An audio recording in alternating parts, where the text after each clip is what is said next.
Hello friends, welcome to my YouTube channel. If you are watching my video for the first time, please subscribe me. എന്റെ ഗാലറിയിൽ കുറച്ച് കാലമായിട്ട് വെറുതെ ഇരുന്ന ഒരു പായസത്തിന്റെ വീഡിയോ ആണ്. അപ്പൊ അത് പോസ്റ്റ് ചെയ്യണം ഞാൻ.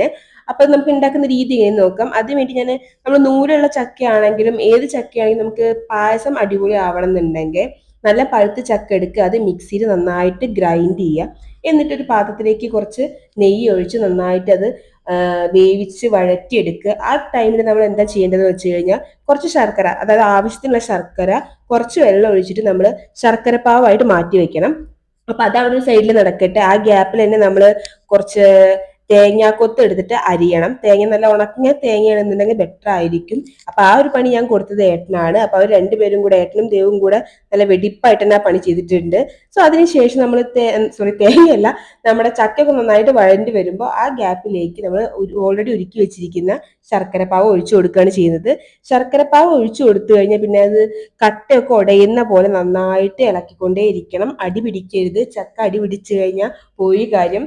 അപ്പൊ അതുകൊണ്ട് നല്ല രീതിയിൽ ഇളക്കി ഇളക്കി അത് യോജിപ്പിക്കണം. നമ്മൾ ഈ ടൈമിൽ ചെയ്യേണ്ട വേറൊരു കാര്യം കൂടി ഉണ്ട് കേട്ടോ. കാരണം നമ്മൾ ശർക്കര പായസങ്ങൾ ഉണ്ടാക്കുമ്പോൾ അത് ഗോതമ്പാണെങ്കിലും അരിയാണെങ്കിലും ഇപ്പൊ ചക്കയാണെങ്കിലും എന്താണെങ്കിലും നമുക്ക് വേണ്ട ഒരു സാധനം എന്താണെന്ന് വെച്ച് കഴിഞ്ഞാൽ തേങ്ങാപ്പാല് വേണം. അതൊക്കെ ഞാൻ ഗ്യാപ്പിൽ ഏട്ടനെ കൊണ്ട് റെഡിയാക്കി വെച്ചിട്ടുണ്ടായിരുന്നു. കാരണം കുറച്ച് മെനക്കേടുള്ള പണിയാണ്. അപ്പോൾ എനിക്ക് എല്ലാം കൂടെ എത്തൂല്ല. അപ്പൊ അത് കാരണം മുന്നേ തന്നെ ചെയ്യിപ്പിച്ചിട്ട് വെച്ചിട്ടുണ്ടായിരുന്നു. അപ്പൊ നമ്മൾ ഫസ്റ്റ് ഒഴിക്കുന്നത് രണ്ടാം പാലാണ്. രണ്ടാം പാൽ ഒഴിച്ച് നന്നായിട്ട് മിക്സ് ആയി വന്നതിന് ശേഷമാണ് നമ്മൾ ഒന്നാം പാൽ ഒഴിക്കുള്ളൂ. ഒന്നാം പാൽ ഒഴിച്ചു കഴിഞ്ഞാൽ അധികം തിളയ്ക്കാൻ പാടില്ല. തിളച്ചു കഴിഞ്ഞതിന്റെ ടേസ്റ്റ് പോകും. നമ്മൾ ഈ 19 കിഡ്സ് ഒക്കെ മിക്കവാറും കുക്കിംഗ് ചെയ്യുക അമ്മമാർ ചെയ്യുന്ന കണ്ടിട്ടാണ്. ഇപ്പൊ കുട്ടികളോടൊക്കെ ചോദിച്ചു കഴിഞ്ഞാൽ അവരെല്ലാവരും യൂട്യൂബ് എന്നാ പറയുക. എനിക്ക് കുക്കിംഗ് വളരെ ഇഷ്ടമുള്ള ഒരു കാര്യമാണ് കേട്ടോ.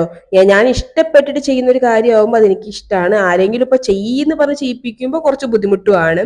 കാരണം എന്താ വെച്ചാൽ നമ്മൾ എൻജോയ് ചെയ്ത് ചെയ്യണം കുക്കിംഗ് എന്ന് വിശ്വസിക്കുന്ന ഒരാളാണ് ഞാൻ. അപ്പൊ നമ്മൾ അങ്ങനെ രണ്ടാമത് നമ്മുടെ ഒന്നാം പാൽ ഒഴിച്ചു. ഒന്നാം പാൽ ഒഴിച്ചിട്ടും ഫസ്റ്റ് ചെയ്ത അതേ പ്രൊസീജിയേഴ്സ് തന്നെ നല്ലോണം ഇളക്കി യോജിപ്പിക്കുക.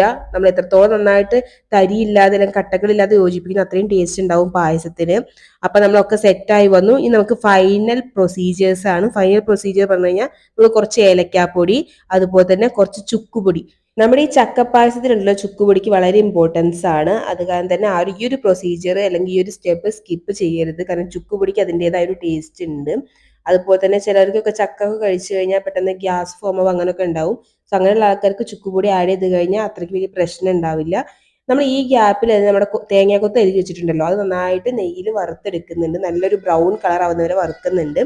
എന്നിട്ട് നമ്മൾ ഈ വറുത്ത് വെച്ചിരിക്കുന്ന തേങ്ങാക്കൊത്തും കൂടെ ഇതിലേക്ക് ആഡ് ചെയ്യാണ് ചെയ്യുന്നത്. നമ്മൾ ഈ പായസം നമുക്ക് നല്ലോണം ഒരു ലൂസ് കൺസിസ്റ്റൻസി ആണ്, നമുക്ക് കടിക്കാനൊന്നുമില്ല. അപ്പൊ അതുകൊണ്ട് തന്നെ ഈ തേങ്ങാക്കൊത്ത് ഇട്ട് കഴിഞ്ഞാൽ നമുക്ക് എന്തെങ്കിലുമൊക്കെ ഒന്ന് ഒരു കടിക്കാനും ഒരു ടേസ്റ്റ് ഒക്കെ കിട്ടുള്ളൂ. അപ്പൊ ഈ ഒരു സ്റ്റെപ്പും വളരെ ഇമ്പോർട്ടന്റ് ആണ്. അപ്പൊ ഇതാണ് നമ്മുടെ ചക്കപ്പായസത്തിന്റെ റെസിപ്പി. എല്ലാവർക്കും ഇഷ്ടപ്പെടുന്നു വിചാരിക്കുന്നു. എല്ലാവരും സബ്സ്ക്രൈബ് ചെയ്യുക, സപ്പോർട്ട് ചെയ്യുക.